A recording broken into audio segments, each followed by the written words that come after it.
श्रीमद्भागवतम की पतित पावन श्री हरिनाम संकीर्तन की जगत गुरु शिला प्रभुपाद की समवेत भक्तवृंद की निताय गौर हरि प्रेमानंदे। All glories to the assembled devotees, all glories to the assembled devotees, all glories to the assembled devotees, all glories Shri गुरु गौरांग शिला प्रभुपाद। ओम नमो भगवते वासुदेवाय।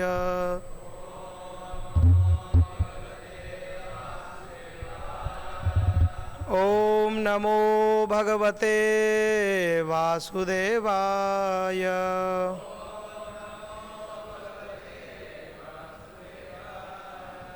ओम नमो भगवते वासुदेवाय।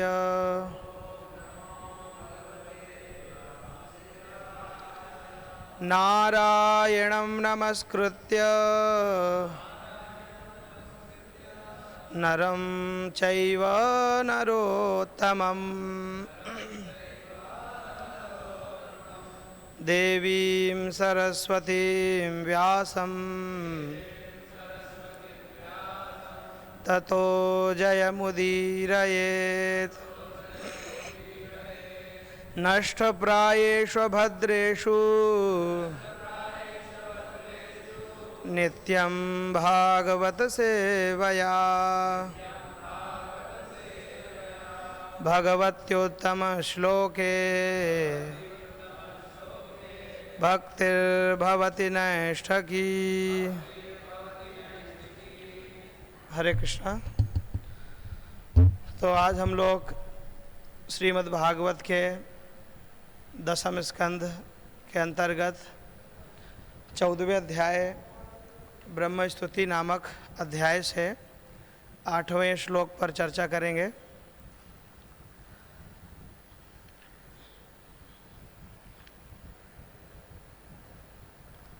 तत्ते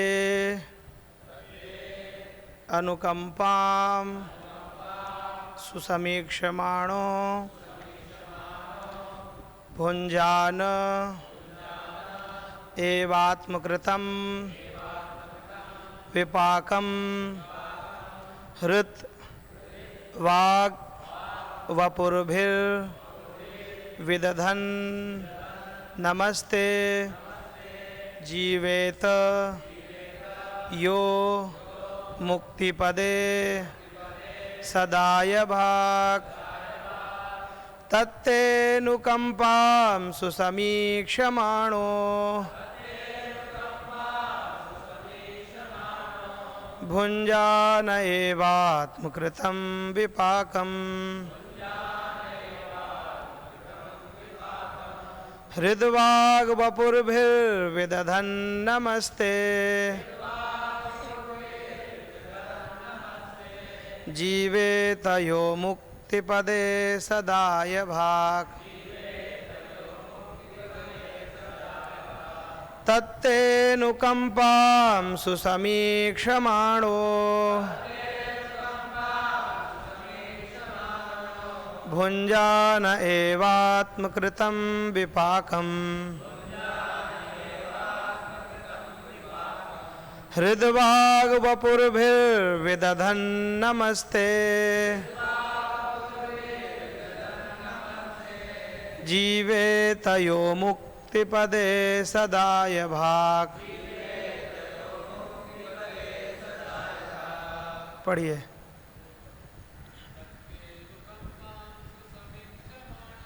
तत्तेऽनुकंपां सुसमीक्षमाणो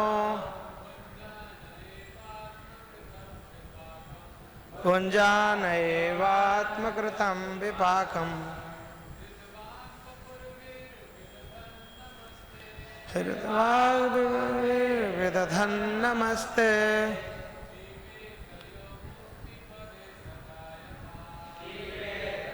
मुक्तिपदे सदाय भाग।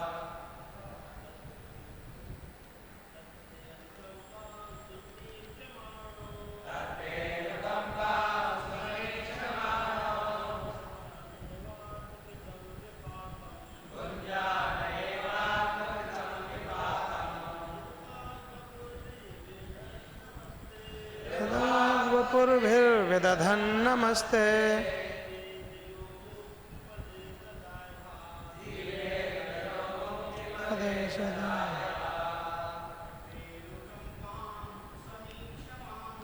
तत्तेऽनुकम्पां सुसमीक्षमाणो पुञ्जान एवात्मकृतं विपाकम्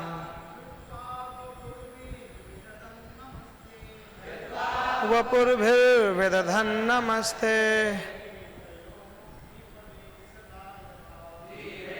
यो मुक्तिपदे सदाय भाग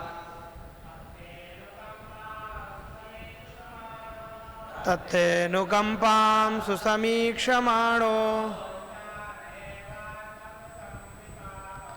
पुञ्जान एवात्मकृतं विपाकम्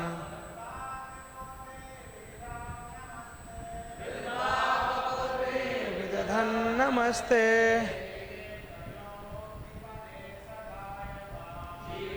तयो मुक्तिपदे सदाय भाग अनुकम्पां सुसमीक्षमाणो पुञ्जान एवात्मकृतं विपाकम्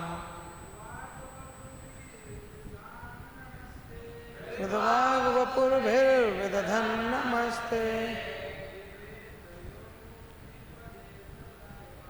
जीवेत यो मुक्तिपदे सदाय। माता जी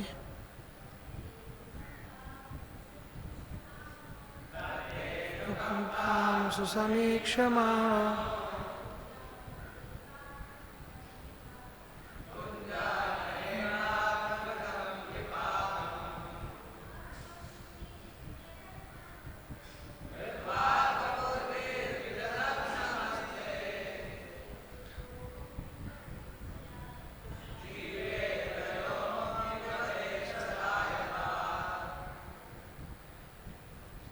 शब्दार्थ तत् अतः ते आपकी अनुकंपाम दया की सुसमीक्षमाणः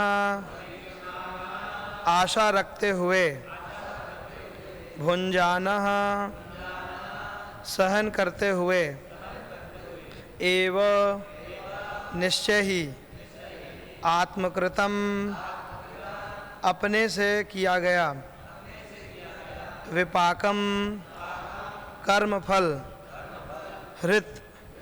हृदय वाक वाणी वपुर्भिः तथा शरीर से विदधन अर्पित करते हुए नमः नमस्कार ते आपको जीवित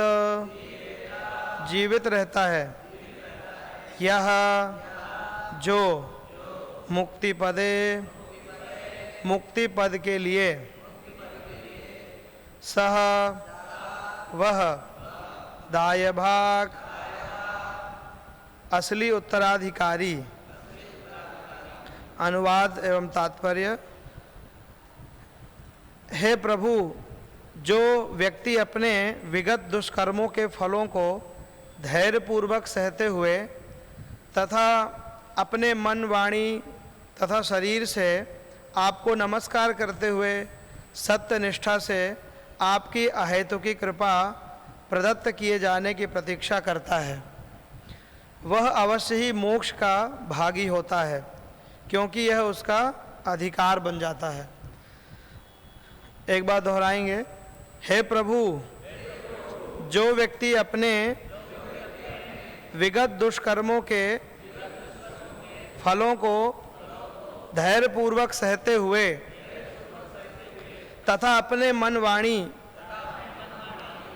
शरीर से आपको नमस्कार करते हुए सत्य निष्ठा से आपकी अहेतुकी कृपा प्रदत्त किए जाने की प्रतीक्षा करता है, वह अवश्य ही मोक्ष का भागी होता है, क्योंकि यह उसका अधिकार बन जाता है। तात्पर्य, श्रील श्रीधर स्वामी टीका करते हुए बतलाते हैं कि जिस प्रकार वैध पुत्र को पिता का उत्तराधिकारी बनने के लिए केवल जीवित रहना होता है, उसी तरह जो व्यक्ति भक्ति योग के नियमों का पालन करते हुए कृष्ण भावनामृत को अपना प्राणधार बनाता है, उसे भगवत कृपा प्राप्त होती है। दूसरे शब्दों में वह भगवत धाम को जाता है। सुसमीक्षमाण शब्द सूचित करता है कि भक्त अपने पूर्व पाप कृत्यों के कष्टकारक फलों का भोग करते हुए भी भगवान की कृपा की प्रतीक्षा करता है।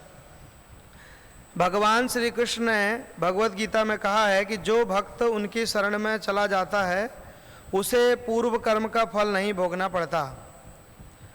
फिर भी चूंकि भक्त के मन में अपनी पूर्व पाप मनोवृत्ति के अवशेष रह सकते हैं, अतः भगवान कभी कभी अपने भक्त को दंड देते प्रतीत होते हैं, जो पाप के फलों जैसा हो सकता है। ईश्वर की संपूर्ण सृष्टि का उद्देश्य जीव की उस प्रवृत्ति को सुधारना है जिसमें वह ईश्वर के बिना भोग करना चाहता है। अतः किसी पाप कर्म के लिए विशेष दंड दिया जाना उस मनोवृत्ति को कम करने के लिए होता है जिससे वह कर्म हुआ होता है। यद्यपि भक्त भगवान की भक्ति के अधीन रहता है, किंतु जब तक वह कृष्ण भावना अमृत में पूरी तरह दक्ष नहीं हो लेता, तब तक उसमें इस जगत के मिथ्या सुख को भोगने की थोड़ी प्रवृत्ति रह जाती है। इसलिए भगवान इस बची हुई भोग प्रवृत्ति को समूल नष्ट करने के लिए विशिष्ट स्थिति उत्पन्न करते हैं। निष्ठावान भक्त द्वारा भोगा जाने वाला दुख कर्म फल नहीं है, प्रत्युत यह भगवान की विशिष्ट कृपा होती है कि वे उसे भौतिक जगत छोड़कर भगवत धाम वापस जाने की प्रेरणा देते हैं। निष्ठावान भक्त भगवत धाम जाने के लिए इच्छुक रहता है, इसलिए वह खुशी खुशी भगवान के दयापूर्ण दंड को स्वीकार करता है और वह मन वचन तथा कर्म से भगवान को आदर देता है तथा नमस्कार करता है। भगवान का सानिध्य प्राप्त करने के लिए भगवान का ऐसा प्रामाणिक दास ईश्वर का वैध पुत्र बन जाता है, जैसा कि दाय भाग शब्दों से सूचित होता है। जिस प्रकार स्वयं अग्नि बने बिना कोई व्यक्ति सूर्य के पास नहीं पहुंच सकता है, उसी तरह कठोर मतलब जलना पड़ता है। कठोर कहाँ गया, उसी तरह कठोर शुद्धिकरण विधि का पालन किए बिना कोई परम पवित्र कृष्ण तक नहीं पहुंच सकता। यह शुद्धिकरण भले ही कष्ट जैसा प्रतीत हो, किंतु यह भगवान के हाथों द्वारा किया गया उपचार होता है। ओम अज्ञानतिमिरान्धस्य ज्ञानाञ्जनशलाकया चक्षुरुन्मिलितं येन तस्मै श्रीगुरवे नमः। श्रीचैतन्यमनोभीष्टं स्थापितं येन भूतले स्वयं रूपः कदा मह्यं ददाति स्वपदान्तिकं। नमो विष्णुपादाय कृष्णप्रेष्ठाय भूतले श्रीमते भक्तिवेदान्त स्वामिनिति नामिने। नमस्ते सारस्वते देवे गौरवाणी प्रचारिणे निर्विशेष शून्यवादी पाश्चात्य देशतारिणे। हे कृष्ण करुणा सिंधो दीनबंधो जगत्पते गोपेश गोपिका कांत राधा कांत नमोस्तुते। तप्त कांचन गौरांगी राधे वृंदावनेश्वरी वृषभानुसुते देवी प्रणमामि हरिप्रिये। वाञ्छाकल्पतरुभ्यश्च कृपा सिन्धुभ्य एव च पतितानां पावनेभ्यो वैष्णवेभ्यो नमो नमः। जय श्री कृष्ण चैतन्य प्रभु नित्यानंद श्री अद्वैत गदाधर श्रीवासादि गौर भक्तवृंद। हरे कृष्णा कृष्णा कृष्णा हरे हरे हरे राम राम राम हरे हरे। नवमीढते ब्रवपुषे तडिदम्बराय गुञ्जावतं सपरिपिच्छल सन्मुखाय वन्यस्रजे कवलवेत्र विषाणवेणु लक्ष्मश्रिये मृदुपदे पशुपांगजाय असाधु साधुता दायन्नति नीचोच्चता कर हा न मुंच कदाचिन्मां प्रेमणा हृतकंठयो स्फुर। हरे कृष्णा। सो भगवान श्री राधा रास बिहारी श्री सीताराम लक्ष्मण हनुमान जी और गौर नित्यानंद प्रभु जगन्नाथ बलदेव सुभद्रा मैया की अहेतु की करुणा कृपा और सर्वातिशय जगत गुरु श्रील प्रभुपाद जिनकी अहेतु की कृपा से हम लोग यहाँ पर सहेतुक श्रीमद् भागवत का रसपान कर रहे हैं। तो सभी के चरणारविंदों में कोटि कोटि नमन करते हुए आप सब भक्तों के भी चरणों में मेरा सादर प्रणाम। तो यहाँ पर जो ब्रह्म स्तुति है, वैसे तो जितने भी भक्तगण हैं उन सबको स्तुति याद कर लेनी चाहिए। सारे सिद्धांत इस ब्रह्म स्तुति के अंदर हैं। जितने भी हमारे कर्म के हों, योग के हों, ध्यान के, ज्ञान के और विशेष रूप से विशुद्ध भक्ति का जो व्याख्यान है वो ब्रह्म स्तुति में है। अलग अलग छंदों में ब्रह्मा जी ने इनको गाया है, कभी उपजाति छंद में, कभी शार्दूल विक्रीडित में, सब अलग अलग छंदों का प्रयोग करके उन्होंने ब्रह्म स्तुति मतलब भगवान की प्रसन्नता के लिए इसको गाया है। तो सब भक्तों को कम से कम प्रतिदिन इसका पाठ करना चाहिए। पाठ करने से अपने आप याद हो जाएंगे। 1 महीने 2 महीने में उच्चारण आ जाएगा और बहुत ही गंभीर है। इसके जितने भी विषय हैं आप लोग पढ़ चुके हैं। अभी 7 श्लोक, ये 8वां श्लोक है। आपने देखा होगा कि ब्रह्मा जी ने किस प्रकार से पहले श्लोक में भगवान के जो वृंदावन की छवि है उसका वर्णन किया। फिर उसके बाद कैसे उन्होंने ज्ञाने प्रयासमुदपास्य नमन्त एव कि ज्ञान आदि का जो अनुशीलन है वो भी भक्तों को छोड़ देना चाहिए। और फिर उसके पश्चात उन्होंने किस प्रकार से जो मुक्ति पथ है जिससे मुक्ति प्राप्त होती है उसको भी तुच्छ बता दिया। फिर उसके बाद उन्होंने कर्म ज्ञान योग को भी बताया कि इससे कुछ फल नहीं प्राप्त होता है। पुरेह भूमन बहवोपयोगिना तदर्पितेहा निज कर्म लब्धया प्रपेदिरेंजोच्युतते गतिम पराम। उनको कैसे प्राप्त हुई? बड़े बड़े योगियों ने भी निर्णय किया। पहले लाखों वर्षों तक तपस्या किया। तपस्या करते करते जब थक गए, जब पता लगा कि अरे इससे तो कुछ मिलने वाला नहीं है, तो उसको भी छोड़ दिया। योग आदि मार्ग को पुरेह भूमन बहवोपि योगिना, जितने योगी हैं बड़े बड़े ज्ञानी, सब लोगों ने योग मार्ग का त्याग किया। किस लिए? क्योंकि पता चल गया कि इतना आंख बंद करके सीधे बैठने में कुछ मिल नहीं रहा है, कुछ प्राप्त होने वाला आगे नहीं है। तो उन लोगों ने निर्णय किया कि भक्त्या प्रपेदिरे, केवल भक्ति के द्वारा ही, जो कि भगवत श्रवण कीर्तन आदि लक्षणा जो भक्ति है उसके द्वारा ही भगवत प्राप्ति हो सकती है, ऐसा निर्णय किया। तब जाकर के उन्होंने भक्ति पथ पर आए। तो मतलब ब्रह्मा जी बड़े बड़े योगियों की भी बात कर रहे हैं कि इतने बड़े बड़े योगी हो, उन लोगों ने भी निष्कर्ष निकाल दिया कि केवल एकमात्र भक्ति के माध्यम से ही जीव का कल्याण हो सकता है। हंसाह शरीरन नरविंद लोचना, बड़े बड़े हंसों ने भी देखा कि परम हंसों की बात है, तो केवल योगियों की बात ब्रह्मा जी ने बोला। उद्धव जी ने श्रीमद् भागवत के 11वें स्कंद के 29वें अध्याय के 3रे श्लोक में उन्होंने तो कह दिया कि अथात पादाम्बुजम, आपके जो चरण कमल की जो भक्ति है उसको पाने के लिए हंसों ने भी आश्रय लिया। सुखम नु विश्वेश्वर किम योग कर्म भी, कि योग में कर्म में कोई लाभ नहीं है। तो हंसों ने भी, हंस मतलब जो ज्ञान अवस्था में सर्वोच्च होते हैं उनको हंस बोलते हैं, जिनके अंदर विषय भोगों की वासना समाप्त हो जाती है, वो लोगों ने भी निर्णय किया कि एकमात्र भक्ति से ही कल्याण होने वाला, भगवान के चरण कमलों की भक्ति से। तो इसलिए ब्रह्मा जी ने भी एक एक करके धीरे धीरे करते हुए भगवान को प्रणाम कर रहे हैं। फिर बाद में जो आपने पीछे कल सुना उसमें भी, और यहाँ पर अब ब्रह्मा जी अल्टीमेट कि अब प्रैक्टिकल में आ गए इस श्लोक में कि चलो ठीक है, योगी कर्मी ज्ञानियों ने अपना अपना मार्ग त्यागा और आपके चरण कमल भजने लायक हैं, एकमात्र वही भजनीय हैं। लेकिन उनके भजन करते समय तो बहुत समस्या आती है, तो कैसे उनसे उन समस्याओं को कैसे दूर किया जाए, और जब ऐसी आपत्ति विपत्ति आएगी तो फिर कैसे व्यक्ति भक्ति में अडिग रह सकता है, निरंतर भक्ति कर सकता है, उसके लिए ये श्लोक ब्रह्मा जी ने कहा।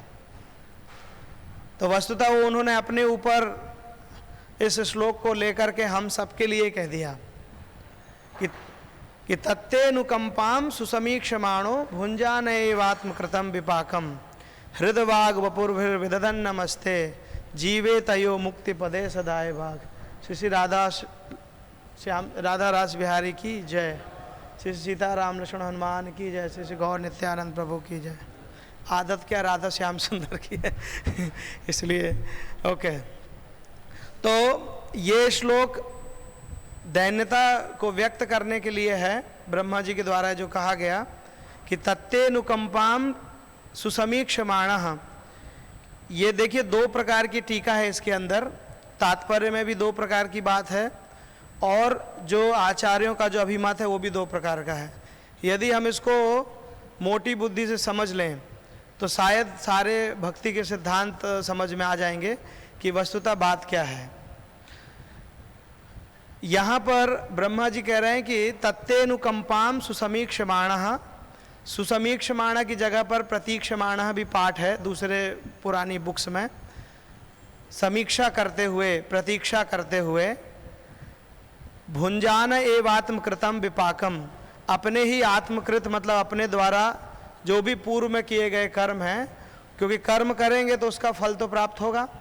तो जो भी कर्म करते हैं उसके तीन फल होते हैं। जितने भी हमारे विपाक हैं वो तीन रूप में प्रकट होता है, या तो भोग के रूप में या जन्म मृत्यु के रूप में। जो भी विपाक प्रकट होता है वो तीन रूप होता है, जन्म, मृत्यु और भोग, ये तीन ही होते हैं विपाक।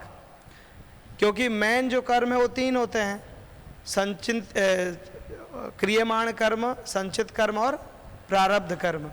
तो यहाँ पर जो ब्रह्मा जी बता रहे हैं उनका कहना है कि ये विपाक है, मतलब प्रारब्ध कर्म का एक फल प्राप्त होता है हम सबको, वो सुख दुख और भोग और जन्म मृत्यु के रूप में प्रकट होता है, राइट।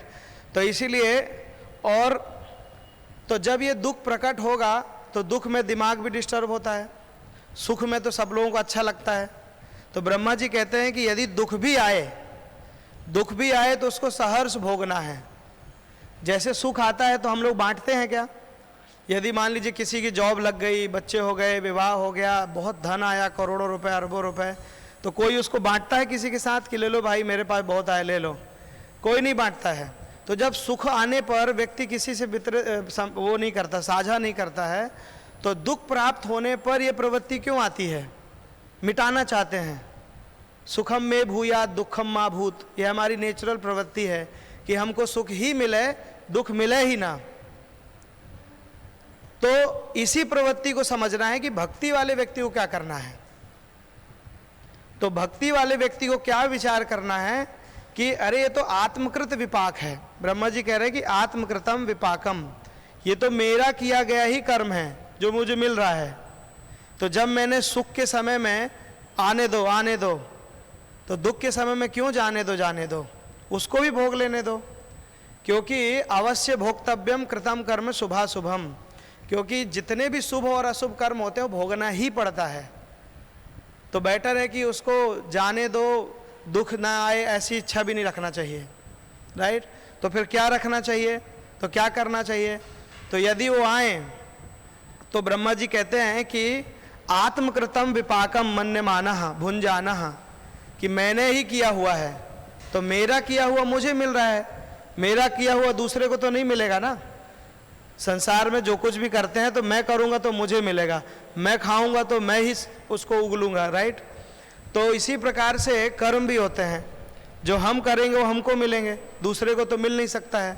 तो इसीलिए ब्रह्मा जी कह रहे हैं कि जो आत्मकृत विपाक है, अपने द्वारा किया गया जो पुण्य पाप आदि कर्म है, उसको सहर्ष भोगना चाहिए।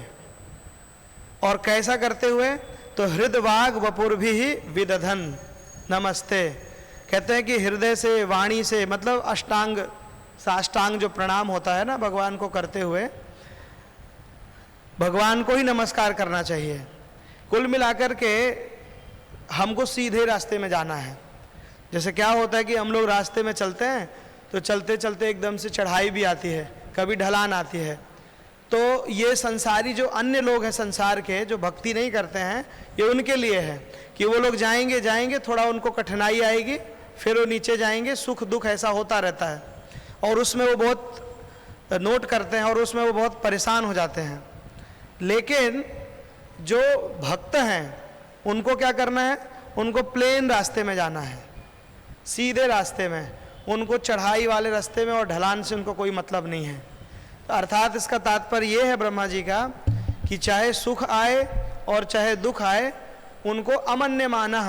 जीव गोस्वामी लिखते हैं कि उसको मानता नहीं है, वो उस पर इग्नोर कर देता है। क्यों इग्नोर कर देता है? क्योंकि उसका मन, वाणी, हृदय सब कुछ भगवान की सेवा में लगा हुआ है। तो इस प्रकार से जब व्यक्ति ऐसे करता है तो जीवेत यह, जो इस प्रकार से भगवान को अपना जीवन समर्पित करके जो जीवेत मतलब जो जीता है, तो मुक्ति पदे सदाय भाग। मुक्ति पदे का मतलब होता है मुक्ति के पद पर। अभी मुक्ति पदे सदाय भाग, ये दो शब्दों पर बहुत विवाद होता है लोगों का कि आखिरकार ये मुक्ति में दाय भाग कैसे हो सकता है। क्योंकि पहली बात तो श्रीमद् भागवत का जो अभिधेय है वो मुक्ति है ही नहीं। तो यदि कभी कभी ये मुक्ति शब्द आ जाता है कहीं भी श्लोकों में, तो उस मुक्ति का अर्थ कभी भी जो सायुज्य मुक्ति है ना, वो अर्थ नहीं लेना है। ज़्यादातर बाहर संसार में जितने भी ज्ञानी योगी हैं, वो मुक्ति का मतलब समझते हैं कि भगवान से मिल जाना, एक हो जाना, राइट। तो इस प्रकार की मुक्ति कहीं पर भी भागवत में अभिधेय है ही नहीं। क्योंकि अब ब्रह्मा जी ने तो लेकिन कह दिया मुक्ति पदे सदाय भाग। तो मुक्ति के बहुत सारे अर्थ होते हैं कि मुक्ति पद पर कैसे। दाय भाग का मतलब होता है दान। दाय भाग के कई अर्थ होते हैं। दाय भाग का अर्थ होता है पैतृक संपत्ति जो प्राप्त होती है, जो परंपरा से मिलती है, उसका नाम है दाय भाग। तो जो व्यक्ति भक्ति में रहता है उसके लिए मुक्ति दाय भाग नहीं है, उसके लिए भक्ति ही दाय भाग है। क्योंकि भक्ति का फल क्या होता है? भक्ति। भक्ति का फल भक्ति ही है। ज्ञान का फल मोक्ष हो सकता है, कर्म का फल स्वर्ग की प्राप्ति हो सकती है, लेकिन भक्ति का भक्त्या संजातया भक्त्या, भागवत में है 11वें स्कंद के 3 अध्याय के 31वें श्लोक में कि भक्त्या संजातया भक्त्या। भक्ति से तो केवल भक्ति मिलना है, तो मुक्ति कैसे मिल जाएगी? तो फिर तो ब्रह्मा जी कुछ गड़बड़ कर रहे हैं। तो इसके टीकाओं में आचार्यों ने और भागवत का जो अभिमत है उसको समझना होगा कि ब्रह्मा जी ने आखिरकार मुक्ति पदे क्यों कहा।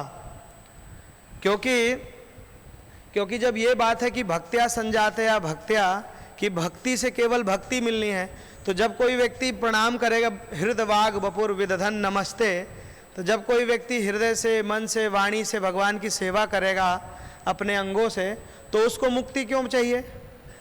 मुक्ति तो मिलेगी ही नहीं, उसको मुक्ति मिल ही नहीं सकती है। क्योंकि भगवान श्री कृष्ण की जो आराधना करेगा वो मुक्ति दे ही नहीं सकते हैं इस प्रकार से सीधी आराधना करने पर। क्योंकि उनका लक्ष्य क्या है? जब श्री कृष्ण ही लक्ष्य है तो श्री कृष्ण ही मिलेंगे, मुक्ति तो मिल नहीं सकती है।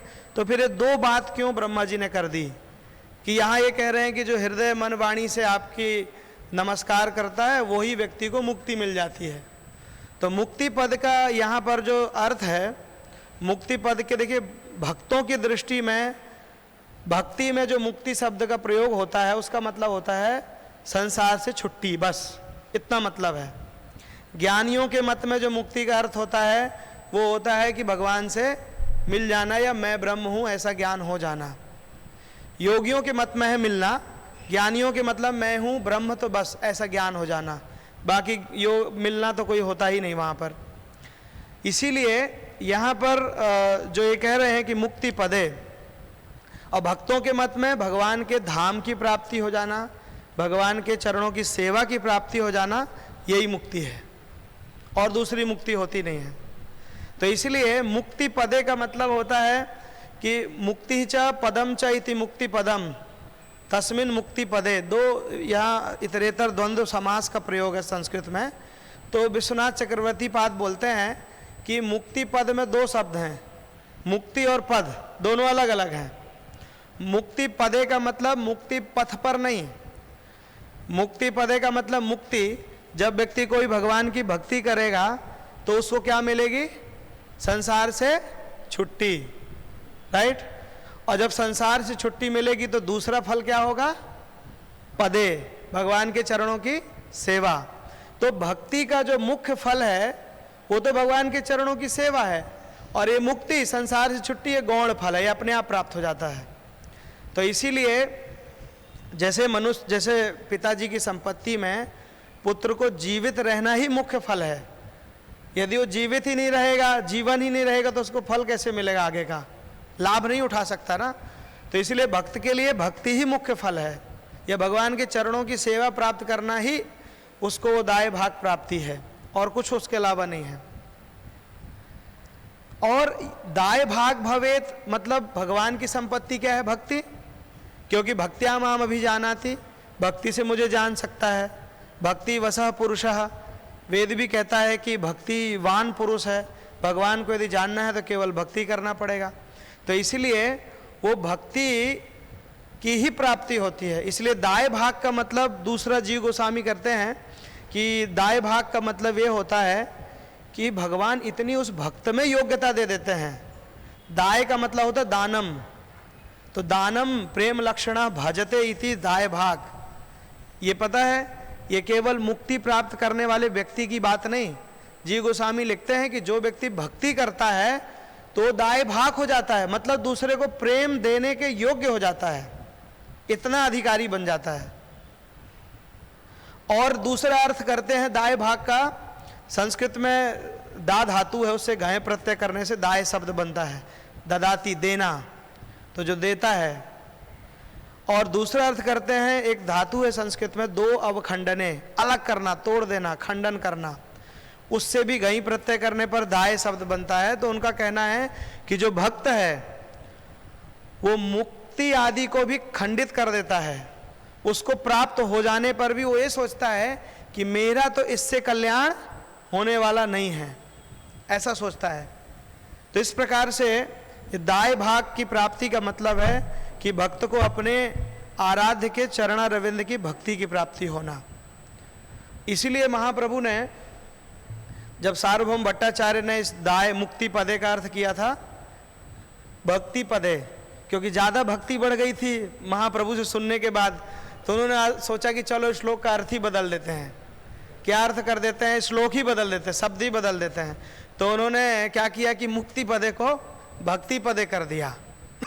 तो महाप्रभु ने बोला कि आवश्यकता नहीं है, वो भक्ति मुक्ति पदे का मतलब ही वही है जो जीव गोस्वामी और विश्वनाथ चक्रवर्ती पाद ने जो अर्थ निकाल के दिया। तो आवश्यकता ही नहीं है, क्योंकि वैसे भी दीयमानम न गृह्णन्ति मत पाद सेवनम जनाः। कपिल देव अपनी माँ से कहते हैं तीसरे स्कंद के 29वें अध्याय के 13वें श्लोक में कि वैसे भी जो मेरे भक्त हैं, जो हृदय से वाणी से तपस्या करेगा, भगवान की भक्ति करेगा, तो दीयमानम न गृह्णन्ति, उनको दे भगवान, लीजिए भक्ति, मुक्ति ले लो, सारूप्य ले लो, साष्टी ले लो, सायुज्य ले लो, चाहिए ही नहीं। मुक्ति की बात छोड़िए, कुछ भी नहीं चाहिए, संसार का कोई विषय ही नहीं चाहिए। हम लोगों से कोई पूछे कि मुक्ति बड़ी की भक्ति, तो क्या बोलेंगे? हैं? और रसमलाई पिज्जा बड़ा की मुक्ति, तो क्या बोलेंगे? मुक्ति रसमलाई पिज्जा। लेकिन ये तो प्रभुपाद की कृपा है कि हम लोग सोचिए, जो कि रसमलाई पिज्जा संसार के जितने विषय हैं, मुक्ति के आगे कुछ नहीं है। मुक्ति का मतलब छुट्टी, दुखों से निवृत्ति, लेकिन फिर भी हमको ये सिखा दिया प्रभुपाद ने, अरे मुक्ति तुच्छ है, बेकार है, आचार्यों ने सिखा दिया तुच्छ है मुक्ति, राइट। अब मुक्ति से ज़्यादा भले ही हमारा अटैचमेंट संसार के विषयों में हो, लेकिन फिर भी मुक्ति नहीं चाहिए, भक्ति ही चाहिए, भगवान की सेवा चाहिए। तो ये बहुत बड़ी बात है कि दिमाग में कम से कम ये सेट है, क्योंकि एक बार मुक्ति मिल जाएगी तो फिर हम भगवान के सेवा नहीं कर पाएंगे। और रसगुल्ला रसमलाई तो हजारों बार मिलेंगे तो चांस रहेगा कि भक्ति कर सकते हैं, राइट, क्योंकि वो पच जाएगा, निकल जाएगा, फिर से आ जाएगा, लेकिन भक्ति पथ में फिर भी चांस रहेगा। अब मुक्ति मिली तो छुट्टी हो जाएगी। सदा पश्यन्ति सूर्यः दिवि, तो सदा पश्यन्ति सूर्यः, क्योंकि स्पिरिचुअल वर्ल्ड ऐसा है कि यदि एक बार जो चीज़ प्राप्त होगी तो कन्वर्ट नहीं हो सकती, आगे आप ट्रांसफॉर्म नहीं कर सकते हैं। मुक्ति मिल गई तो बस स्टेबल हो जाएंगे, और इसीलिए वो चीज़ चाहिए ही नहीं, है ना। विषय तुच्छ है ना, लेकिन फिर भी हम लोग मुक्ति को ज़्यादा तुच्छ बता रहे हैं। विषय में भले ही अभी आसक्ति है, खूब मिल जाए, खूब खाएंगे, खूब पहनेंगे, सब कुछ यूज़ करेंगे, लेकिन मुक्ति नहीं चाहिए। तो ये स्थिति हो चुकी है, और ये अच्छी स्थिति है, खराब नहीं है, कम से कम निष्ठा तो है भक्ति में। इवन नए भक्त भी जिन्होंने ये बात सुन ली है, उनको पता है कि देखो नींद में ज़्यादा आनंद है कि नहीं, आनंद मतलब दुख की निवृत्ति तो होती है ना। तो ज्ञानी लोग, जितने लोग प्रयास करते हैं मुक्ति के लिए, तो मुक्ति मतलब ऐसे ही है जैसे सो जाते हैं तो कुछ पता नहीं चलता है, जैसे कोमा में इंजेक्शन कोई लगा दे बेहोशी का, तो हम कैसे मूर्छित हो जाते हैं, हमको पता नहीं चलता है। तो मुक्ति में और भक्ति की जो प्राप्ति है, भगवत चरणों की सेवा की, उसमें यही अंतर है। ज्ञानियों में और भक्तों में यही अंतर है। अंतर क्या है? उनको एक चीज मिलती है और भक्तों को दो चीज मिलता है। ज्ञानियों को केवल मुक्ति मिलती है, मुक्ति मतलब दुखों से छुट्टी, लेकिन दुख सुखों की अनुभूति नहीं होती है, राइट। यदि हम खुद ही रसगुल्ला बन जाएंगे तो रसगुल्ला का स्वाद कैसा चख पाएंगे? नहीं ना।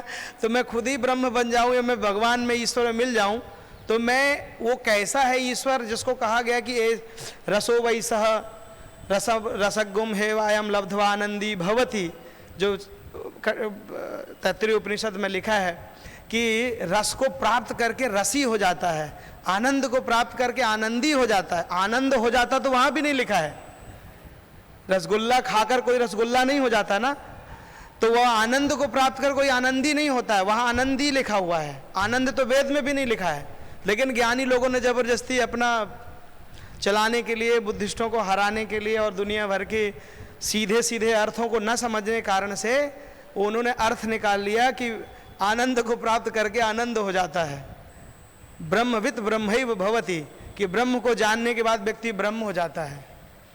मतलब, लेकिन उनको ये नहीं पता है कि जीव गोस्वामी ने एक भक्ति संदर्भ में, प्रीति संदर्भ में एक बहुत अच्छा इसके ऊपर विचार किया है, और उन्होंने ये बात बताई कि ज्ञानी में क्या है कि उनको मुक्ति मिली, दुख नहीं मिलेंगे, राइट, लेकिन जो सुख का अनुभव वो भी नहीं होगा, अनुभूति नहीं होती है।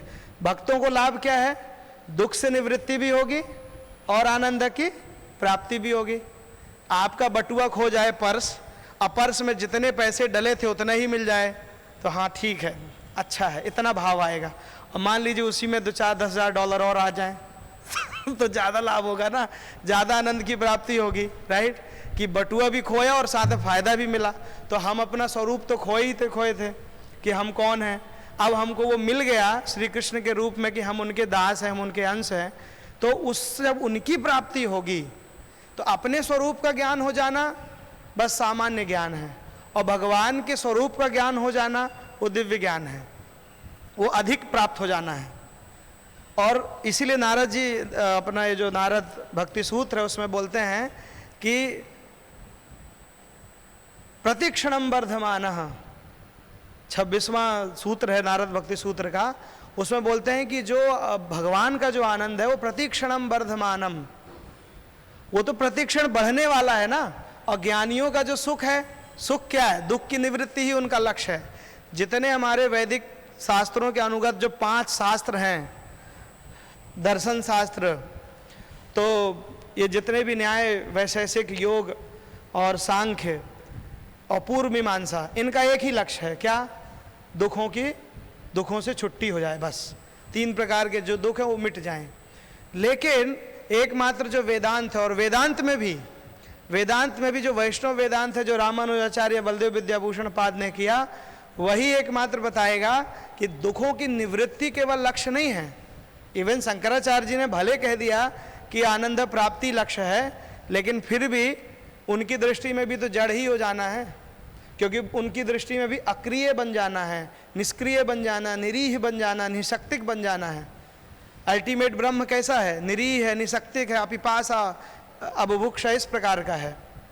तो ऐसी स्थिति में जाने से तो अच्छा है जड़ हो जाना। बुद्धिस्टों के जैसा है शंकराचार्य जी का, खाली कहने के लिए कि हम आस्तिक हैं, वेद को मानते हैं, लेकिन यदि अल्टीमेट विचार करेंगे तो दोनों एक ही हो गए, क्योंकि वहां पर भी निर्वाण है और वहां पर भी कुछ पता चलना नहीं है।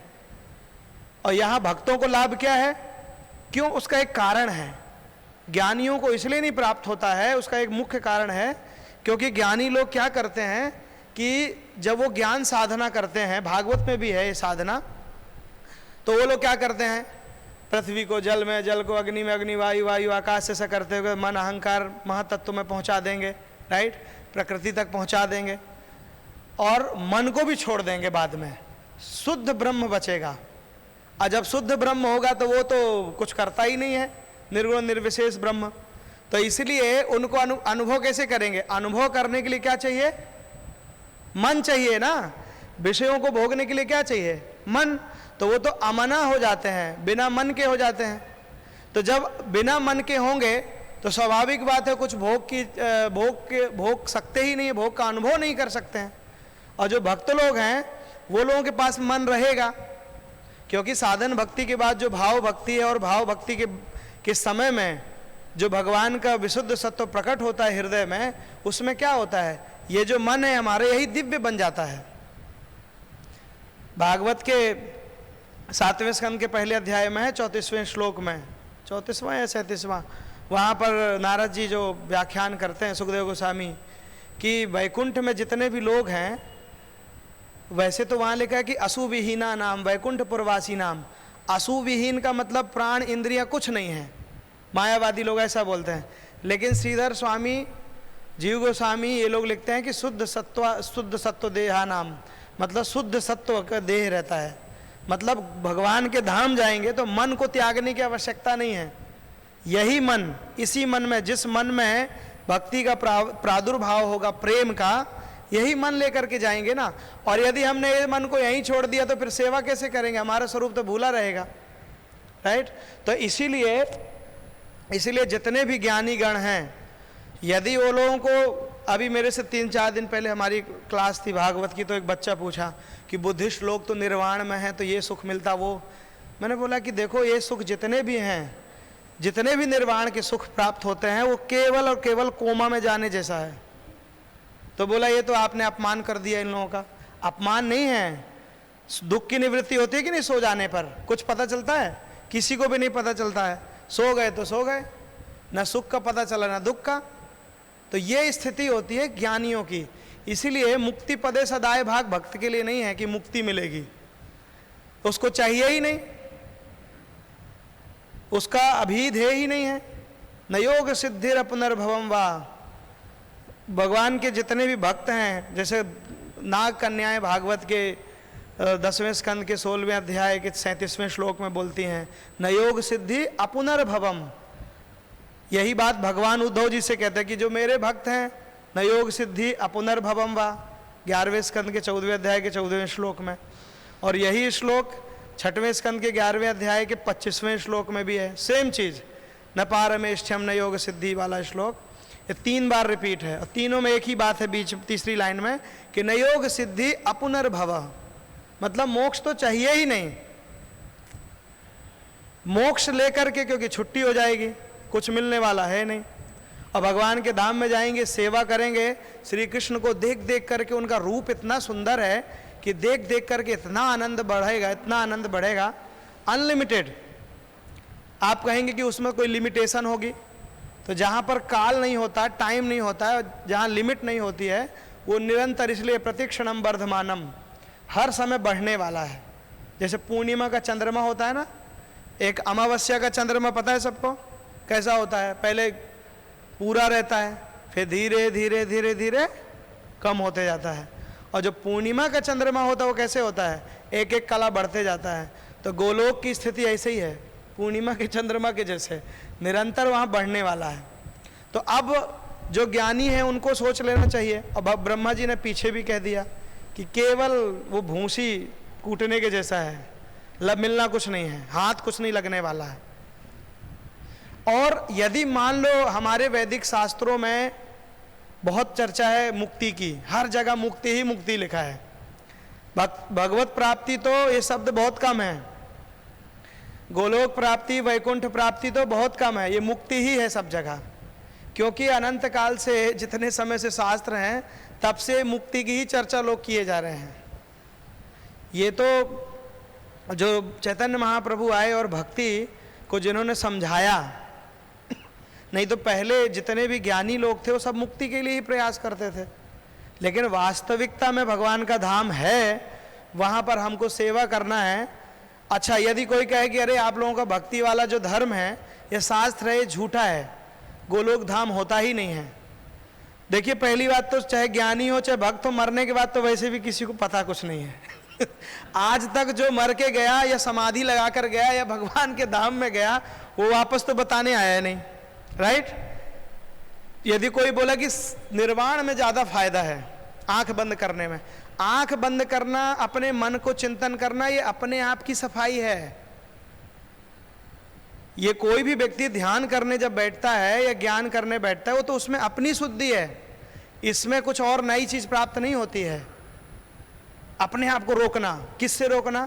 ये मार्ग क्यों निकल गया? आपको मैं एक बड़ी हंसी की बात बता रहा हूं। देखो, ये जो ज्ञान का मार्ग आखिरकार निकला क्यों? एक व्यक्ति रहता है तो सुखी रहता है कि नहीं? दो रहेंगे तो थोड़ा दुख और बढ़ेगा, तीन रहेंगे तो और बढ़ेगा, चार रहेंगे तो और बढ़ेगा। तो जितने कम होंगे उतना आराम रहेगा ना। तो इसलिए ज्ञानियों का जो ब्रह्म साइज कि मैं ही ब्रह्म हूं, क्योंकि जब व्यक्ति अपने आप को सर्वोपरि मान लेगा ना, तो बाकियों की चिंता करेगा ही नहीं, टेंशन होगा ही। जैसे दारू पीकर व्यक्ति क्या सोचता, मैं ही ब्रह्मा, मैं ही विष्णु, मैं ही सब कुछ, मेरे अतिरिक्त कुछ नहीं है, होता है कि नहीं? जो दारू पिया हुआ व्यक्ति कैसा रहता है? खैर, ये तो तमोगुणी व्यक्ति है, वो तो सात्विक व्यक्ति होता है जो ज्ञान करता है, उसकी तुलना नहीं कर सकते। लेकिन फिर भी एक स्थिति कैसी बन जाती कि मैं ही सब कुछ हूं, वो किसी की परवाह नहीं करता है। तो जब व्यक्ति अकेला हो जाता है ना, तो उसको ऑटोमेटिक सब जगह के जो दुख है अपने आप चले जाते हैं। तो अच्छा मार्ग है ना दुखों को मिटाने के लिए, लेकिन वो सब कुछ है यदि यही मान लिया जाए तो ठीक नहीं है। तो इन लोगों ने क्या किया कि शास्त्रों का जो तात्पर्य है इसमें कर दिया कि यही सब कुछ है। तो मैं जैसे बोल रहा था कि मरने के बाद तो किसी को नहीं पता है, और जो गया शरीर छोड़ के वो तो बताने आया नहीं आज तक कि ऐसे। अब बता भी देगा तो उसका अनुभव नहीं कर सकते हम। कोई कर सकता है? कोई भी नहीं कर सकता है। मुझे रसगुल्ला मैंने खाया है तो मुझे पता है। मैं यदि कहूं भी कि रसगुल्ले का स्वाद मीठा है, तो मीठा और स्वीट और जो भी मधुर कहने से सामने वाले व्यक्ति को स्वाद नहीं लगने वाला उसका, है ना? मुंह का आस्वादनवत, नारद भक्ति सूत्र में है ना, मुंह का आस्वादनवत। नारद जी बोलते हैं कि इसका आस्वादन कैसा? मूक के जैसे। तो जो गूंगा व्यक्ति है वो मीठा रसगुल्ला खा भी ले तो उसको बता नहीं सकता है। तो भक्ति का अनुभव भी हो चाहे ज्ञान का अनुभव हो, जिसको हो गया वो पूरा पूरा नहीं बता सकता। वो क्या बताएगा? वो भागवत में लिखा है, वेद में लिखा है, वही बताएगा। तो जब तक अनुभव नहीं होगा तब तक उसको कोई सिद्ध नहीं कर सकता है। इसीलिए तो निर्वाण वाला ज़्यादा अच्छा है कि गोलोक वाला? तो गोलोक वाला ज़्यादा अच्छा है। क्यों ज़्यादा अच्छा है? क्योंकि इसमें दोनों चीज़ प्राप्त हो जा रहे हैं, संसार से छुट्टी भी दुखों से, और प्लस भी हो रहा है, भगवान की भक्ति प्राप्त हो रही है, अनंत काल के लिए सेवा प्राप्त हो रही है। तो इसीलिए भागवत का जो अभिमत है वो ये है, मुक्ति मुक्ति प्राप्त करना नहीं है। कितना भी कोई बरगलाए हमको, तो उसकी बात में वैसे भी प्रभुपाद के जितने भी चाहे वो भले इस्कॉन छोड़ दिया हो, लेकिन एक बार यदि आ गया संग में तो कम से कम कोई ऐसा व्यक्ति होगा जिनका दृढ़ श्रवण नहीं रहा होगा तो वही बदलेगा। और जो थोड़ा सा भी यदि संग कर लिया इस्कॉन में तो कितना भी कोई उसको घुमाए नहीं घूमेगा, भक्ति करे चाहे न करे, लेकिन मुक्ति वाले में तो नहीं जाएगा उसके सत्संग में। ये तो पक्की बात है, होता है ना। तो ये इसका प्रभाव है। अब रही बात, सीधी बात यह है कि भक्तों को, जैसा कि यहाँ पर लिखा है कि बाध्यमानोपि मद भक्तो विषय न अजितेन्द्रिय, भगवान ने 11वें स्कंद के 14वें अध्याय के 18वें श्लोक में ये बात का और अच्छे से दृढ़ता से बताया है कि कई बार ऐसा भक्तों के साथ होता है। देखिए, भक्त दो प्रकार के हैं। एक भक्त वो है जिसको भगवान डायरेक्ट डील करते हैं और वो संसार में है, जिसको जीवन मुक्त भक्त कह सकते हैं, जिसको प्रेम प्राप्त हो गया है, वो भक्त हैं। उनकी जो डीलिंग होगी वो भी खाएंगे, वो भी सारी क्रियाएं करेंगे, उनके पास भी दुख आएंगे, उनके घरों में भी लोग मरेंगे, सब कुछ होगा हर एक, लेकिन उसकी जो डीलिंग है वो किसके साथ में है? भगवान के साथ में, अंतरंगा शक्ति के साथ में उसका संबंध है। जो साधन अवस्था दो प्रकार के हैं, कई बार हम लोग इसमें कंफ्यूज होते हैं। जैसे भक्ति रसम सिंधु में 6 प्रकार की भक्ति है ना, कौन कौन सी है भक्ति के लक्षण? सुबधा, क्लेश अग्नि और मोक्ष लघुताकृत और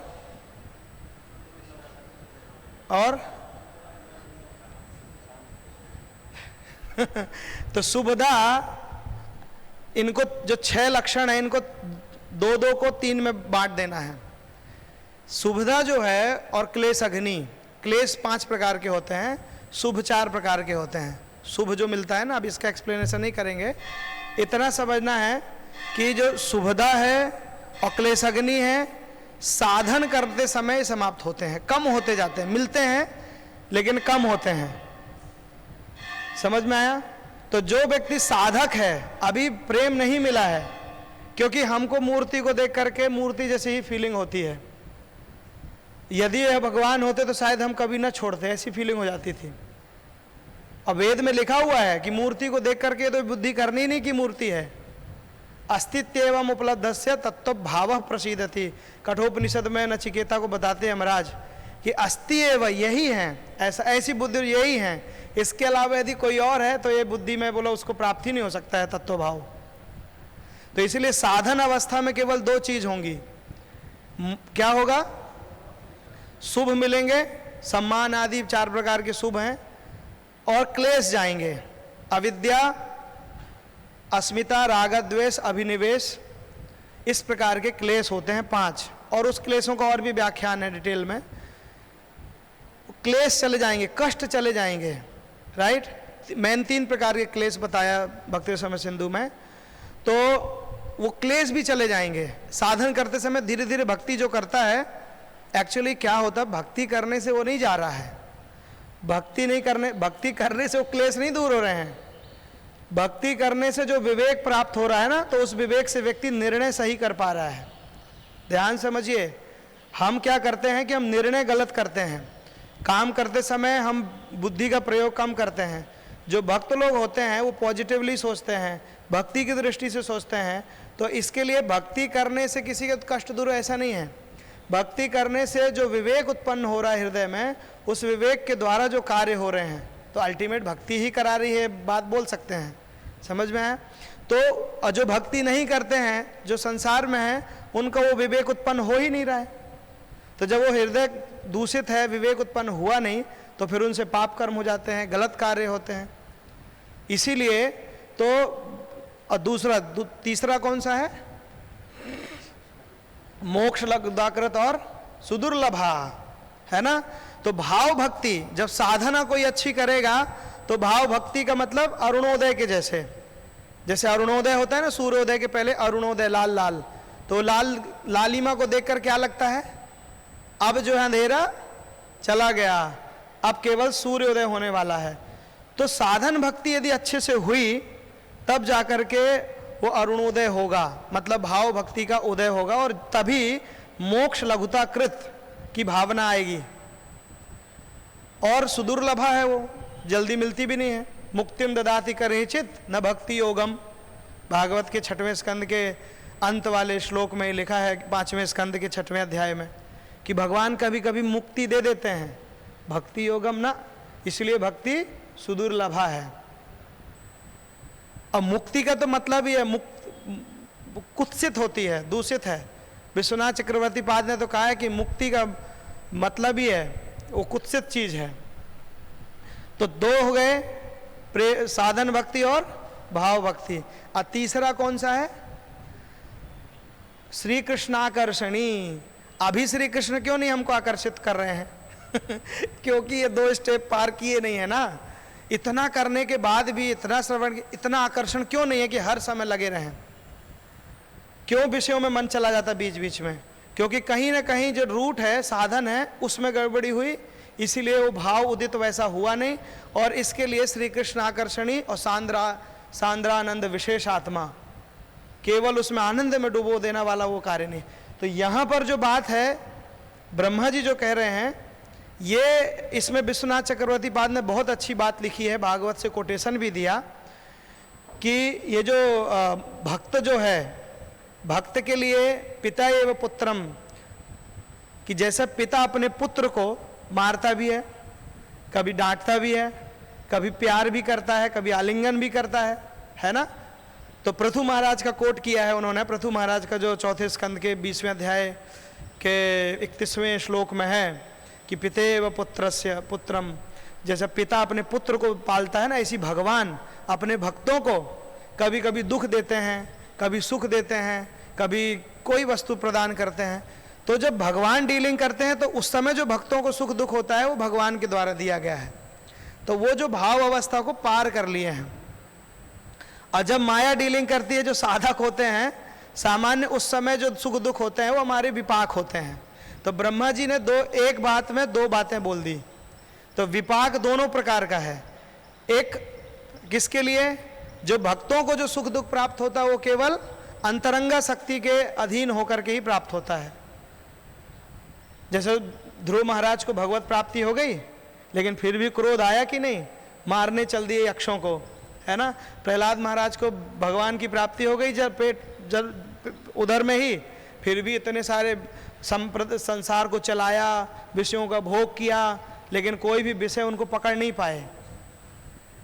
तो ऐसे भगवान देने पर भी उनको भी दुख हुआ, लेकिन फिर भी वो लोग दुखी कभी नहीं होते थे, क्योंकि वो स्थिति में आ गए।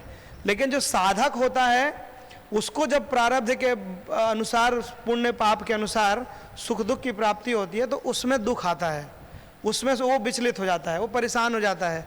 थोड़ा सा कोई टेंशन आता है, देखो कोरोना में कितने सारे भक्त जो 16 माला जपते थे, 32 माला, लेकिन धंधा चौपट हो गया, कहीं कुछ हो गया, कोई मर गया घर का, परेशानी आई कि नहीं। लेकिन जो यदि कोई स्टेबल भक्त है उसको होने पर भी वो टेंशन नहीं करेगा, क्योंकि वो स्थिति को प्राप्त कर लिया है। तो इसीलिए दोनों प्रकार की है। तो अपने को नापना है कि हम किस कैटेगरी में हैं, क्या अंतरंगा शक्ति के अधीन काम कर रहे हैं कि माया के। ज़्यादातर लोग तो माया के अधीन हैं, अधिकतर लोग तो साधना कर रहे हैं लेकिन माया के अधीन होकर के ही साधना कर रहे हैं। लेकिन फिर भी भक्ति करने से क्लेश जाते हैं, ये 100% बात पक्की है। ये रूप गोस्वामी इसको सिद्ध भी किए हैं। तो इसीलिए इसके बहुत सारे तात्पर्य हैं। और यदि कई बार भगवान ने इतना भी चैलेंज कर बात बोल दी उद्धव जी से 11वें स्कंद के 21वें 20वें अध्याय में 31 से लेकर के 35 श्लोकों में, कि यदि कभी मेरा भक्त मुक्ति चाहने इच्छा भी करे तो भी भक्ति से मिल जाता है। तो मतलब भक्ति करने से मुक्ति हो भुक्ति हो सब प्राप्त होते हैं। स्वर्गापवर्गम मद्धाम कथंचित यदि वांछति, यदि कभी मेरा भक्त उसको चाहता है, स्वर्ग हो अपवर्ग हो कुछ भी, तो भी प्राप्त हो जाता है। तो कहने का तात्पर्य यह हुआ इसका सार कि भक्ति यदि कोई करेगा तो उसको अपनी संपत्ति की प्राप्ति होगी, वही उसका उत्तराधिकारी है। तो दाय भाग का मतलब दोनों है, उसको भगवान की प्रेम भक्ति प्राप्त होगी, यही दाय भाग है ना। तो भगवान की संपत्ति क्या है? प्रेम भक्ति। भगवान के पास क्या है? प्रेम भक्ति। साधन भक्ति थोड़ी भगवान के पास में है, साधन भक्ति तो हमको करनी है। भगवान के पास में प्रेम भक्ति, वो उनके पास है, वो उनकी संपत्ति है। तो उसका दाय भाग बन जाएंगे हम। और इतना ही नहीं, जीव गोस्वामी के अनुसार यदि वो प्राप्त हो गई तो हम किसी और को भी देने योग्य बन जाएंगे, क्योंकि कोई भी व्यक्ति अपने आप तो प्राप्त करता नहीं है। अनाद्य विद्या युक्तस्य पुरुषस्य आत्मवेदनम स्वतो न संभवाद अन्यस्तत्वज्ञो ज्ञानदो भवेत। 11वें स्कंद के 22वें अध्याय के 10वें श्लोक में भगवान बोलते हैं कि किसी को अपने आप नहीं प्राप्त होता है, अन्य तत्वज्ञो ज्ञानदो भवेत, कोई दूसरा व्यक्ति देने वाला होगा तो ही मिलेगी। तो इसलिए ब्रह्मा जी के जितने भी श्लोक हैं आप लोग इसको उत्साह पूर्वक पढ़िए, डेली पाठ करिए।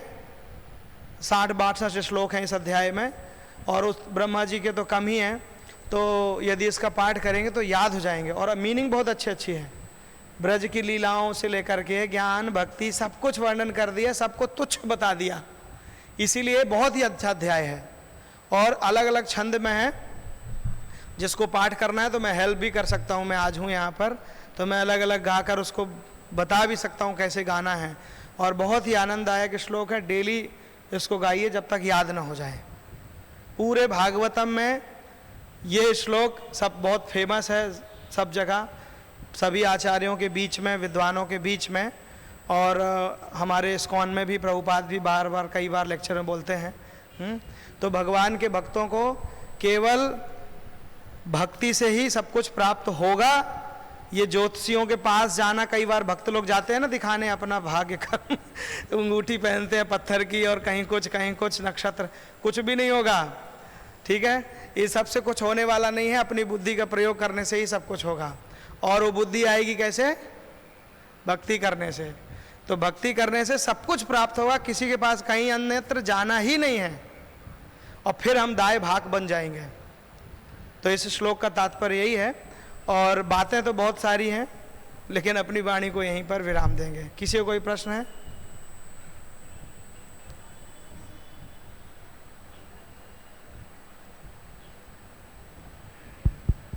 हरे कृष्ण प्रभु जी, बहुत धन्यवाद। बहुत सारे तत्वों पे आपने चर्चा की। आप जब बता रहे थे कि हम जब आध्यात्मिक जगत जाएंगे तो हमारा मन भी साथ जाएगा, ये एक्चुअली कभी सुना नहीं था, क्योंकि हमने यही जाना था कि हम ये आध्यात्मिक जगत, क्योंकि भगवान गीता में बोलते हैं कि ये भूमि रापो अनल वायु, ये सब मेरी अपरा प्रकृति है। और हम देखते हैं वो भागवतम में जब 4थे स्कंद में ध्रुव महाराज जब गमन करते हैं तो वहाँ पे वर्णन आता है 12वें अध्याय में कि वो परिक्रमा करते हैं, जो विमान आता है उसकी परिक्रमा करते हैं, और उनका शरीर वहाँ पे ट्रांसफॉर्म हो जाता है, वो दिव्य हो जाता है। तो उसके तात्पर्य में शायद 29 श्लोक है वो, 4:12-29, उसमें तात्पर्य में प्रभुपाद जी बोलते हैं कि कोई भी ऐसे ही नहीं जा सकता भगवत धाम जब तक वो शुद्ध ना हो जाए। तो भगवान का जो भी पैराफेरनेलिया है वो सब दिव्य है। तो ध्रुव महाराज का शरीर ट्रांसफॉर्म हो गया है, ऐसा नहीं कि वही शरीर में गए, वो दिव्य हुआ फिर बाद में गए वो। नहीं, तो यही मन के साथ जाने का मतलब यही है कि दिव्य होकर के जाता है। जो भाव भक्ति की अवस्था है ना, तो जिस समय प्रेम का आविर्भाव होता है, विशुद्ध सत्व का आविर्भाव होता है, तो जैसे लोहा होता है ना, लोहा और चुंबक, तो लोहे के साथ जब चुंबक को घिसते हैं तो लोहे में भी चुंबकत्व आ जाता है ना। तो इसी प्रकार से तो जब ये मन, इसीलिए तो जो भक्ति, साधन भक्ति का लक्ष्य क्या है? 2 ही लक्ष्य है, मन की शुद्धि और श्री कृष्ण के प्रति अनुराग, अनन्यता लाना। तो ज्ञानी लोग क्या करते हो? केवल मन की शुद्धि में लगे रहते हैं बस, क्योंकि मैं ब्रह्म हूँ, ये ज्ञान ही करना है। भक्तों को तो श्री कृष्ण में अनन्य होना है। जब वो अनन्य होंगे तभी तो श्री कृष्ण उस रूप में जब उस समय प्रेम देंगे, तो जिस समय प्रेम प्रकट होता है तो जिस समय जो अवस्था माइंड की होगी वही प्राप्त होगी। तो इसलिए विशुद्ध ये मन के साथ जाना मतलब दूषित मन के साथ जाना नहीं, दिव्य होकर के विशुद्ध सत्व का आविर्भाव होगा, उसके बाद ही वहाँ पर प्राप्ति होगी। मतलब यहीं पर इसी अवस्था में प्राप्त हो जाएगा, ऐसा नहीं कि उसके लिए मरना पड़ेगा, यहीं पर। क्योंकि उस दृष्टिकोण से देखा जाए तो हम कहते हैं कि आचार्य शरीर जो है वो दिव्य है, कि ऑलरेडी वो शुद्ध हो चुका है, भगवान की शुद्ध भक्ति कर रहे हैं, तो उनका शरीर शुद्ध है, विशुद्ध है। पर फिर भी जो ये पदार्थ है, मैटर है, वो तो गलता है। तो इसके लिए हम समझते कि हाँ, ये शरीर छोड़ के फिर भगवत धाम जा रहे हैं। तो वैसे ही ये जो मन है ये तो भौतिक है, अभी फ़िलहाल हमारी यही अंडरस्टैंडिंग है कि ये भौतिक मन है, तो इसको छोड़ना पड़ेगा हमको, आध्यात्मिक शरीर में आध्यात्मिक मन मिलेगा ऐसा हम सोच रहे थे। आध्यात्मिक मन अलग से नहीं होता है कोई समान जो है यही, यदि सोचो मैंने इस मन से भक्ति किया, अब ये मन मैंने यहीं छोड़ दिया, अब क्या होगा इसका? ये बहुत प्रैक्टिकल है। मैंने बताया ना कि जैसे लोहा है और चुंबक है, तो ऐसा तो नहीं है कि लोहा खत्म हो गया, लोहा का जो भाव था वो समाप्त हुआ और चुंबक का गुण आ गया उसमें, तो वो वस्तु को समाप्त होने की आवश्यकता नहीं है। अब जैसे तुकाराम महाराज कई लोगों के लिए बोलते हैं ना पूरे शरीर के साथ चले गए, तो कुछ लोग जा सकते हैं, शरीर भी जा सकते हैं, कुछ भक्तों को शरीर त्याग करके भी जा सकते हैं, जैसे सांप केंचुली को छोड़ देता है लेकिन अपने भाव को थोड़ी छोड़ता है। तो इसका जब भी मन का जाना है भगवान के धाम में, वो विशुद्ध होकर के ही जाएगा, यही जाएगा, क्योंकि भक्ति तो हमने इसी मन से की है ना। वो और दूसरा आएगा तो पता नहीं उस मन में क्या है समझे? एक ही मन है ज्ञानियों और इसमें यही अंतर है। बाकी जो ज्ञानी उनको तो मन भी छोड़ना है, हमको तो मन छोड़ना ही नहीं है ना, क्योंकि इसी मन से भक्ति किया, इसी से हमको भाव अवस्था में आए हैं और इसी से यही मन दिव्य हो जाएगा। क्या दिक्कत है? मैटर क्यों नहीं दिव्य हो सकता है? और सारे मैटर तो भगवान की शक्तियां हैं ना। बस वो चुंबक और लोहे को समझ लो तो समाधान हो जाएगा, और कोई समाधान नहीं है उसका, कि उस मन को छोड़ने की आवश्यकता ही नहीं। मन छोड़ दिया, आत्मा कभी भी वैष्णवों के मत में आत्मा भोक्ता का मतलब ही है कि रथ जैसे बोलते हैं ना, एक रथ है, तो रथ का जो रथी है वो रहना चाहिए, वो संसारथी है वो होना चाहिए। ऐसा कभी नहीं होता है कि बिना रथ का, बिना सारथी का, बिना घोड़ों का वो भोक्ता नहीं कहलाता है। भोक्ता जीव का मतलब ही है वो सब कुछ का मिश्रण, सब रहने चाहिए उसमें। तो इसीलिए जीवात्मा को ये छोड़ने की आवश्यकता ही नहीं है। समझ में आया? यहाँ से छोड़ के जाएगा तो ये मन छोड़ने की आवश्यकता ही नहीं है। ये छोड़ेगा तो कोई और आएगा तो पता नहीं वो क्या करेगा, कैसा होगा। आपने जिस स्थिति में भक्ति को संपादित किया है, जिस गुरु के अंडर में रह कर के जिस प्रकार से भक्ति को सीखा है, वो सारा तो इसी मन में है ना, उसी भाव को डेवलप करना। इसीलिए इतने सारे मत हैं। आपको पता है ये मत जो हम लोग देखते हैं ना, इतने सारे मत क्यों हैं? तो रूप गोस्वामी ने बहुत अच्छा इसका जो प्रेम लहरी में जो वर्णन किया कि जिस समय आविर्भाव होता विशुद्ध सत्व का, जिस समय माइंड की, हृदय की जो स्थिति रहेगी वो प्राप्त हो जाएगा, तो वो उस गुण को ले लेता है बस, फिर उसके बाद दोबारा बदलता नहीं है, किसी का नहीं बदलेगा। तो जिस समय जो ज्ञान की अवस्था वाला हो, अब आप देखते हैं कि हमारे इतने सारे आचार्य हैं दूसरे संप्रदाय के भी, इतने इतने मत क्यों हैं? श्री कृष्ण को ही लेकर के मत है, वो भी वैष्णव हैं। तो मत मतलब विशुद्ध प्रेम जो है भगवान की कृपा के पहले जो जिसके हृदय में था, या जिस आचार्य ने जो समझा तत्व को, तभी तो उस हिसाब से वो बताता है अलग अलग। और ये रूप गोस्वामी की बात बिल्कुल सटीक है और सही है। नहीं तो मत एक, यदि श्री कृष्ण एक हैं, गोलोक में एक ही स्थिति है, और 5 प्रकार के जो रस हैं उसमें से भी जो भी माधुर्य आदि भाव हैं, तो माधुर्य वालों में भी अलग अलग प्रकार के विचार हैं। तो ये ऐसे क्यों स्थिति आती है? इसीलिए आती है कि जिस आचार्य ने जिस समय जिसको प्राप्त किया, या जिसका वो आचार्य है, मान लीजिए कोई यहीं से दिव्य बन के गया और कोई वहीं से दिव्य बन के आए थे, वो सिखा कर चले गए, कुछ ऐसे भी होते हैं ना। सबको तो हम नहीं कह सकते हैं कि हर एक, क्या होता है कि जितने भी गुरु हैं इस समय संसार में, तो जो भी शरीर छोड़ दिए, हमारे गुरुजी तो वहीं से आए थे सीधे वैकुंठ से, ये सबकी बीमारी हो चुकी है। जितने भी बड़े बड़े लोग हैं सब लोग वहाँ से आए, इसका तो प्रमाण भी नहीं होता है। हम कुछ लोग, लेकिन हाँ आते हैं, भागवत में है कि नूनम भव्यानि भूतानि जनार्दनस्य, कि भगवान के जो भक्त हैं, पार्षद हैं, वो विचरण करते हैं। विदुर जी बोलते हैं 3 स्कंद के 5वें अध्याय में। तो वो बात ठीक है, लेकिन सब हैं जिसको जिस समय जितना प्रेम मिला, जिसके अंतः स्थिति जो थी वही वो निश्चित हो जाता है और उसी का वो प्रचार करते हैं। इसलिए मत अलग अलग हो जाते हैं फिर। नहीं तो मत क्यों अलग होंगे? भगवान एक है तो एक ही बुद्धि देना चाहिए ना सबको जब ददामी बुद्धि योगम बोला तो एक ही बुद्धि होनी चाहिए। जैसे इलेक्ट्रिसिटी है, सब जगह एक जैसी बहती है, लेकिन हीटर में जाती है तो ठंडा करती है, फ्रिज में जाती है तो ठंडा करती है कि नहीं? तो पात्र के अनुसार ही वो कृपा बदलती है और कुछ नहीं। कृपा एक ही है सबके लिए। तो जो आचार्य का जो मूड है, जिस भाव से प्रचार करना चाहते हैं, उस हिसाब से भगवान बोले ठीक है, वैसे ही प्राप्त हो जाए, वैसी दृढ़ता हो जाए। समझ में आया? तो मन जाता है दिव्य होकर जाता है। लेकिन ओके, और किसी? यस।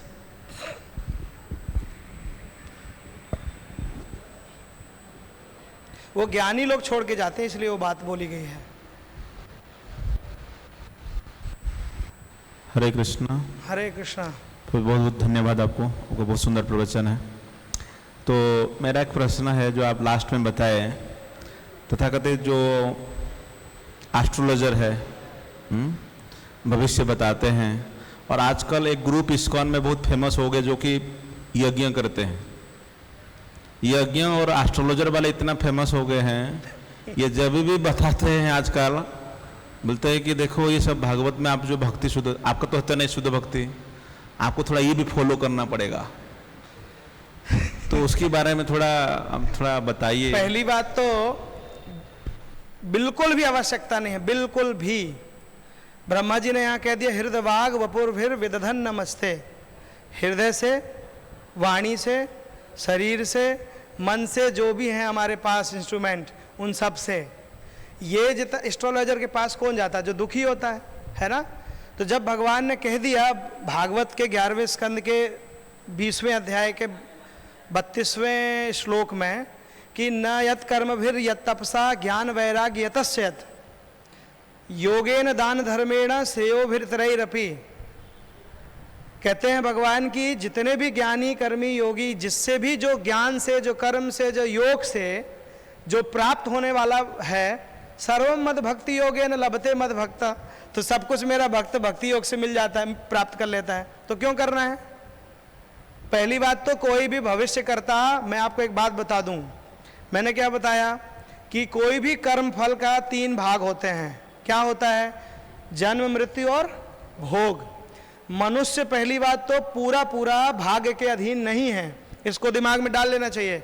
पशु केवल पूरी पूरी यदि भाग्य के अधीन है तो ये पेड़, ये कुछ नहीं कर सकता, ठंडी हो गर्मी हो कुछ रिएक्ट नहीं कर सकता, प्रोटेक्शन नहीं कर सकता। लेकिन जो पशु पक्षी हैं वो प्रोटेक्शन करते हैं ना, इसका मतलब वो लोग थोड़े भाग्य के अधीन हैं, थोड़ा अपना काम करके अपने आप को बचा सकते हैं। मनुष्य क्या करता है? यदि पूरा पूरा अधीन होता भाग्य के, तो फिर उसको तो कर्म फल लगना ही नहीं चाहिए था। पूरा भाग्य के अधीन नहीं है। मनुष्य के पास में स्वतंत्रता है कर्म करने की, क्रियमाण कर्म करने की। मनुष्य यदि देखिए, मैं यदि यहाँ जहर खा लूँ, मैं मर जाऊँ, मैं कहूँ मेरी मृत्यु इतनी ही लिखी थी, ये मूर्खता है नहीं? इतनी लिखी नहीं थी, मैंने जहर खाया, मैंने मूर्खता की, शास्त्र का प्रमाण नहीं माना, यही गलती की। और भोग में भी देखिए, मुझे गर्मी लगी, पंखा चला लिया कि नहीं? यदि मैं भाग्य के अधीन होता, मेरे भाग्य में दुख होते, तो मैं पंखा भी चलाने में समर्थ ना हो पाता। जैसे वो पेड़, वो ना चाहते हुए भी उसको धूप लेनी पड़ेगी, ना चाहते हुए भी उसको बरसात लेनी पड़ेगी, सब कुछ लेना पड़ेगा। तो मनुष्य जो है, मनुष्य केवल, सबके लिए नहीं। ये जो आप चाणक्य पंडित की बात कई बार हम लोग बोल देते हैं ना, आयु कर्म च वित्तम च विद्या निधनमेव च पंचेतानि सृज्यन्ते गर्भस्थस्यैव देहिना, कि जो लिखा है वही होगा, ऐसा कुछ नहीं है। जो लिखा है वो दूसरों के लिए लिखा है मनुष्य के लिए नहीं लिखा है। मनुष्य पूरा पूरा अधीन है ही नहीं। आप बताओ, यदि भागवत ना सुनते तो भक्ति में आते? आप कहते ऐसे बैठ जाते, जितनी विद्या है उतनी ही मुझे प्राप्त होगी। आप श्लोक याद नहीं करो, याद हो जाएगा अपने आप। प्रयास किए तो याद हुआ ना। और वैसे भी हमको क्या पता कि हमारे भाग्य में क्या बनना लिखा है। जैसे एक बीज है, बीज को आप डाल दीजिए अपने घर के उसमें अलमीरा में, राइट, और आप उसको ना पानी दो ना उसको प्रोटेक्शन दो, बीज को आप डाल देंगे तो फलीभूत होगा? नहीं होगा। तो ऐसे ही आपके हो सकता है आपके भाग्य में अच्छा लिखा हो, बड़ा आदमी बनना लिखा हो, और यदि आप उसको अनुकूल स्थिति नहीं देंगे, पानी, बीज आदि जो भी है, तो फिर वो फलीभूत नहीं होगा। तो ऐसे ही मनुष्य जो है पूरा पूरा कभी भी भाग्य के अधीन नहीं है। तो भक्तों को कभी भी कोई के चक्कर में नहीं पड़ना है कि कष्ट आ गए तो अब ज्योतिषी के पास जाएं, कष्ट आ गए तो हम बहुत ज्योतिषियों के पास देख लिए जा करके, बहुत कुछ नहीं मिला और ना कुछ लाभ है किसी को। अब मैं खुद ही कुंडली बनाना सीख गया मैंने खुद सीखा, लेकिन मैं सोचा ये तो केवल अर्थकरी विद्या है, विज्ञान है बहुत बड़ा। लेकिन यदि कोई कहे कि मैं इनका भविष्य बता दूंगा, आपके भाग्य में लिखा है इंजीनियर बनना, ये सब, ये जितनी बातें हैं ना, इसमें नहीं जाना कभी भी, किसी की भी ज्योतिषी की बात। और जो लोग क्या है, जो लोग भक्ति में बढ़े नहीं हैं, जिनको भागवत तत्व का ठीक से ज्ञान नहीं हुआ है वो कर्म कांड में प्रवृत्त कराएंगे। सीधी सी बात है। कितना अच्छा जीव गोस्वामी ने, आपको पता है क्या बोला 10वें स्कंद के 20वें अध्याय में जहाँ ऋतु वर्णन है, बोला कि भक्ति ही एकमात्र ऐसी है कि इवन भक्ति, शुद्ध भक्ति का ऐसा वर्णन कर दिया कि गुरुकुल जो होते थे ना पहले, कर्मकांडी गुरुकुल, जहाँ पर शिष्यों को वेद जाओ गाय चराओ दिन भर, कोई भजन नहीं, बाद में वेद का ज्ञान हो जाएगा। जीव गोस्वामी ने तो इतना लिख दिया कि भक्ति इतनी अच्छी है, इतनी अच्छी है कि भक्ति करने से व्यक्ति ऐसे कर्म का आदि से मुक्त हो जाता है। भक्ति आदमी को चमका देती है, जैसे पानी गिरता है ना, तो बरसात के समय पर्वतों को देखिए कितने सुंदर लगते हैं, सारी धूल समाप्त हो जाती है, जल आता है। तो भक्ति करने से व्यक्ति ऐसे चमकता है, देखो इतने चमक रहे हैं, इसलिए चमक रहे हैं। यदि भक्ति ना करते, खाली कर्म कांड करते तो धुआं आता, समझ में आया, धुआं खाते दिन भर। वो कहा है भागवत में पहले स्कंद के 18वें अध्याय में, कहते हैं कि धूम्र धूम्र आत्मनाम, हमने तो धुआं वाले हो गए, हमारा हृदय ही धूसरित हो गया, क्योंकि धुआं खा रहे हैं हम कर्म कांड करके। तो इसीलिए भगवान की पूजा में जो लोग कर रहे हैं, जिनकी मति उतनी प्रबुद्ध नहीं हुई है, वो ठीक है, वो अर्चन आदि और कर्म कांड, अर्चन आदि में भी जो कर्म कांड है उसमें प्रवृत्ति सबकी नहीं होती है, और जिनकी होती है, जिनका हृदय की स्थिति उतनी है, उसमें उनकी रुचि होती है। किसी की भागवत पढ़ने में होती है, किसी की श्रवण में होती है, किसी की कीर्तन करने में अच्छी होती है। तो अभिरुचि अलग अलग हो सकती है, तो हमको उनको फॉलो नहीं करना है। जो ब्रह्मा जी कह रहे हैं यदि दाएं भाग चाहिए यदि भगवान की प्रेम लक्षणा भक्ति के अधिकारी बनना है तो केवल और केवल विशुद्ध भक्ति, बस कुछ नहीं। भागवत के पहले दूसरे स्कंद के 4थे अध्याय के 17वें श्लोक में सुखदेव गोस्वामी ने मना कर दिया है। बोलते हैं कि जितने भी चीज़ें इनसे कुछ नहीं मिलने वाला, केवल भक्ति से मिलेगा। मनस्सिनो मंत्र विदा तपस्विनो, ऐसा करके कहा कि कुछ नहीं मिलेगा, केवल भक्ति करना है बस। और भक्ति में भी भागवत को पढ़ना, भक्ति को पुष्ट करना है। कुछ लोग नाम जपते हैं हरे कृष्णा करके, भागवत नहीं सुनते हैं ना उसको पढ़ते हैं। वो कुछ दिन जपेंगे, बाद में एनर्जी खत्म हो जाएगी, क्योंकि मन जो है नेचुरली विषयों में अनंत काल से है, इसलिए उसको रंगा बिरंगा भक्ति में भी देना पड़ेगा। इसलिए नवधा भक्ति का विधान है। तो इसलिए मन आप कहें कि हरे कृष्णा जब कुछ दिन में सूखा हो जाएगा। इसलिए भागवत क्या करेगी, पीछे से वो पेट्रोल जो डालते हैं ना गाड़ी में, तो भागती जाएगी। तो ये ऐसी है। तो भागवत पढ़ने से ही भक्ति पुष्ट होगी। कोई भी आचार्य ने निषेध नहीं किया भागवत का, इसीलिए भागवत भक्ति करने में सहायक है। आप कहें कि हम तो कीर्तन लिखा है बस इसी से काम हो जाएगा, हाँ हो जाएगा। जिनकी कीर्तन में निष्ठा हो गई उनका हो जाएगा, और जो अभी नए नए सीख रहे हैं उनकी नहीं होगी। उनको सुनना ही पड़ेगा। कोई भी बात, अभी मैंने आपका उत्तर दिया, आपको संतुष्टि हुई थोड़ी सी, कैसे हुई, शब्दों से हुई कि नहीं? तो कोई केवल, अब मैं कोई मेरे से प्रश्न पूछा है, मैं कहता हूँ अरे हरे कृष्णा जपो, अपने आप समझ जाओगे। कभी नहीं समझ में आएगा। समझ में आया, उस समझ में आएगा। भगवान कहते हैं ना, अन्य तत्वज्ञो ज्ञान दो भवेत, दूसरा देने वाला होगा और देगा तभी होगा। ये हमेशा याद रखना, ठीक। तो ज्योतिषी कर्मकांडियों के चक्कर में कभी भी नहीं पड़ना है। भगवान की बात याद रखना है, भक्ति से सब मिल जाएगा बस। ओके। ग्रंथराज श्रीमद् भागवतम की, जगत गुरु श्रील प्रभुपाद की, निताय गौर हरि प्रेमानंदे।